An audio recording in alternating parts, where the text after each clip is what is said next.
Suzuki New Desire, Suzuki Genuine Parts, bound to Cebu via AP Cargo. So ito ang front bumper grill ng facelifted New Desire. So for checking tayo. So with S logo na chrome and garnish na chrome. So assembly na po yan. Unlike sa isa, separate na nabibili.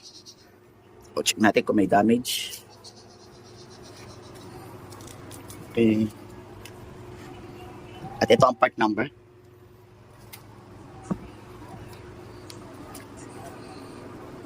Okay, goods.